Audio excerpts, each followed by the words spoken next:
Hi,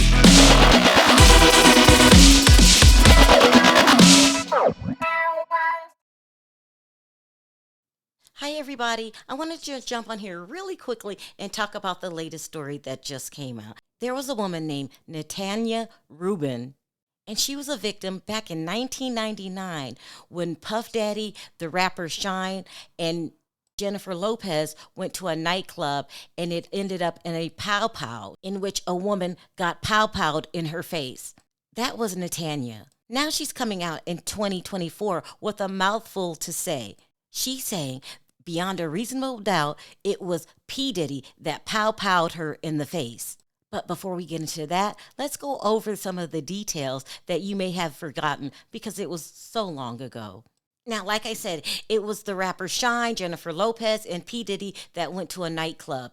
And at the time, the rapper Shine, whose real name is Jamal Barrow, was only 21 years old and he was a protege of Puffy's. Now, according to Shine, it all started when Puffy had a bottle of champagne in his hand and bumped into a person at the party by the name of Matthew Allen, who went by the nickname Scar. While exiting the club, Puff was carrying a bottle of champagne and accidentally bumped into one of the club's patrons, knocking the drink out of his hand. The guy who Puff bumped into was none other than Scar. He responded with a shove and they started to go back and forth at each other. Shine knew Scar and Nino.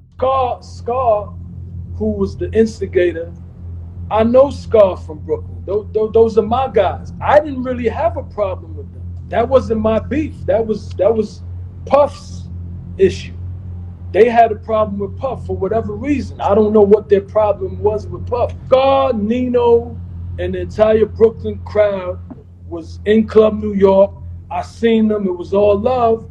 But when they started arguing with Puff, I know what these Brooklyn guys are capable of. I know what Scar's capable of. I knew what Nino was capable of. I know what happens once these arguments start. You know, when these arguments start, you know, it becomes a problem. Now, according to Shine, these were his friends, and he had no reason to pow pow them. But Puffy did. While all of this was going on, one of Allen's friends allegedly threw a stack of money into Puff's face, and the situation instantly turned dark. According to Shine, he saw somebody reach for a gun, and he immediately reached for his to defend himself and his friends. It didn't take long before the shots were fired. And I seen somebody reach for a gun, and I reached for my weapon, and I defended my friends and myself, because once he starts firing, once whoever else pulls out a gun starts firing, it doesn't stop there. Now, according to Shine and several other witnesses, when he says he means Puff Daddy. They called him Puff Daddy at the time. We're calling him P Diddy now. You know who I'm talking about. Both parties started shooting at each other. In the crossfire, Shine managed to hit one of Allen's friends in the shoulder. After he hit him, the security guard tried grabbing Shine from the back, and that's when his gun allegedly went off into the air, leaving a bullet hole in the club's ceiling. According to the reports, Diddy was also firing shots in the club. Now, just like in any other situation, when shots are fired, everyone runs.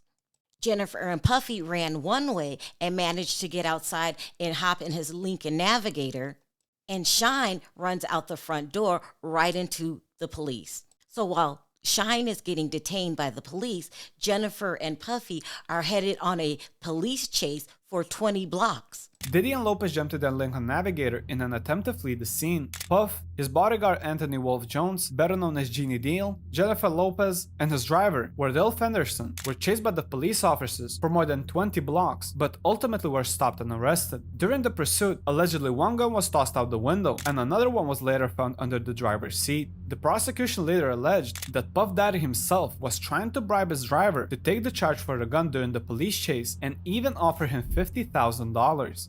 Eventually, all of them were detained and taken into custody. Now, after being questioned, Jennifer Lopez was released pretty quickly.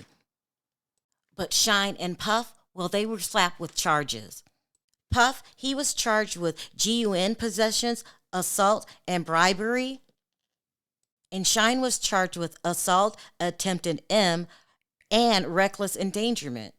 Now, according to the rumors, Puff Daddy gets Shine an attorney and pays for his defense. Now, the word in the street is Shine's attorneys weren't that good, but Diddy himself, he gets the best of the best Johnny Cochran. No need to say more. Now, according to all of the witnesses, they say it was Diddy that pow-powed Netanya. But there was one very strong witness that insisted, no, Diddy didn't pow-pow her, it was Shine. And let's not forget, the night that they were arrested, it was the driver who said that P Diddy tried to bribe him and make him take the blame for having a GUN. I recall Puff saying, "Listen, you know I'm Puff Daddy, I can't take the gun." When it came to the prosecution witnesses, the trial started to become weirder and weirder by the minute. The prosecution called up 3 witnesses. 2 of them, both of whom had testified before a grand jury, that they witnessed an argument between Combs and Allen, aka Scar, changed their stories on the stand. They denied being able to identify Combs as a participant in the scuffle, or seeing him with a gun. A 3rd witness admitted that she was unsure what she might have seen in Combs' hand as he ran from the club. It was more than strange for witnesses to switch up their stories that fast, and while this was great news for Puff, it put Shine into an even stickier situation, because the witnesses that testified not seeing a gun in Puff's hand implicated that it wasn't Shine's. Now, according to Shine, it was obvious that Diddy was paying off witnesses. He would go on to say that Diddy never spoke to him after that. And ultimately, Shine gets a 10-year sentence. And to say that he was pissed off at Diddy would be an understatement. I mean, can you imagine how that must feel? Now, fast forward to the year 2024, as in last night. Finally, Netanya comes out and tells her truth. Hey, how you doing? So, here today about this latest lawsuit with the P Diddy, Puff Daddy, Puffy, Sean Puffy Combs, whatever you want to call him, lawsuit that has come out involving the producer Lil Rod. So basically his last 2 lawsuits, or last 2 major lawsuits, the one with Cassie, she made mention that Puffy made her carry his guns into nightclubs and wherever they went. And he threatened her to make her feel like she had to do so. And while there were lots of things of importance, that stood out to me. And I'm going to tell you why. In this lawsuit with the producer Lil Rod, they were both SA'd by him and threatened and physically harmed. But in this lawsuit, he appears to be a very young producer to me. But he said something very specific. As a means of threatening him, Puffy said, "That's why I shot up the club in New York back in 1999 and let Shine take the fall for it." Let me tell you why that's of utmost importance to me. Because I am the woman who he shot in the face in that 1999, December 27th, 1999, Club New York shooting. I have told everyone ad nauseum since then, even the surgeon who did the surgery to take the bullet. I got shot in my face with a 9mm hollow point bullet called a cop killer. I literally have told everyone and never changed what I said. I watched him. I got pow-powed in the face. I watched him fire the gun. I've said it all this time. Even the surgeon who did my surgery to take out part of the bullet fragments that was aspirating into my lungs and try to remove as many bullet fragments as possible, testified in the criminal trial that while they were putting me under, I was screaming, "Puffy, pew pew me in the face." He testified in the criminal trial. It is in the record. They all knew he did it. Everybody knew he did it. But he paid off the club bouncer named Charisse and all these other people and the club owners with their video to hide the video. That's his MO. I told everybody that. This man almost took my life, has traumatized my life, has caused undue harm, irreparable damage to my life, lied his behind off. I've had all these youngins on the internet harassing me, swearing that I'm making it up that he did it. And look what he did to Little Rod. He threatened him. Oh, you don't think I bust my gun? I shot up the club in Club New York and let Shine take the fall for it. I shot them people. Well, well, well. It only took 24 whole years for it to come out. You see this tattoo? This commemorates me getting shot. It took 24 years for him to come out and say it. I've been saying it all along, but y'all pick and choose who y'all want to believe. Oh, baby, you ain't seen nothing yet.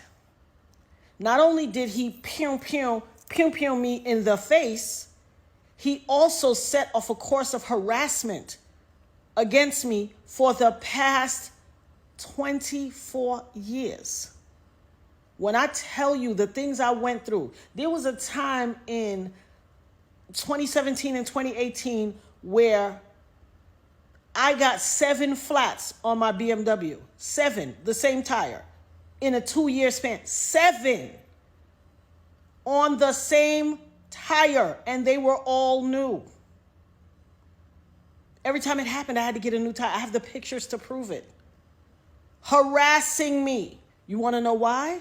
Because prior to Cassie, I was the only person to be victimized by him and then to successfully sue him and get paid. And he had to pay me out of his pocket. He has never gotten over that. Oh, baby. You see this RICO charge that's about to come? This conspiring and pew-pewing up the club and ruining or attempting to ruin my life? As God as my witness, I will not stop until you suffer every single iota of punishment, until I have every second of recompense that you took from me. For every tear that I had to cry or my children had to cry, I am going to get $1 million back from you. I will not stop until you pay the price for what you did to my life. And for all you people out there on the internet and in cyberspace and in the far reaches of my life or the perimeters or wherever who always like, oh, she just saying that to get some. Hell, what you got to say now? What you got to say now? I had some youngins on the internet that ain't even old enough, that weren't even alive when it happened, arguing me down, cussing me out, calling me everything but a child of God. Go check Instagram. It's there. Harassing my life. Harassing me. Oh, you lying. He ain't do that to you. You just want clout. You just chasing clout. What is that to chase clout about? How is that clout chase worthy? It doesn't even make sense. Well, I guess it will make sense in this new generation. But you better believe I will have my say. I will have my say. Hashtag having my say. Hashtag the dopest nerd ever. Hashtag Eb Talks. Y'all ain't seen or heard nothing yet. I've had my say. The best and the rest is yet to come. Wow, it's a lot, people. It's a lot. And I have a feeling that this isn't going to be the end of Diddy stories. They're going to start coming out like you wouldn't believe. I mean, that's just a feeling that I get. But anyway, let me know your thoughts in the comments section. Do you think that Puffy was paying off witnesses and up to his old tricks, allegedly, way back then? Until next time, bye for now.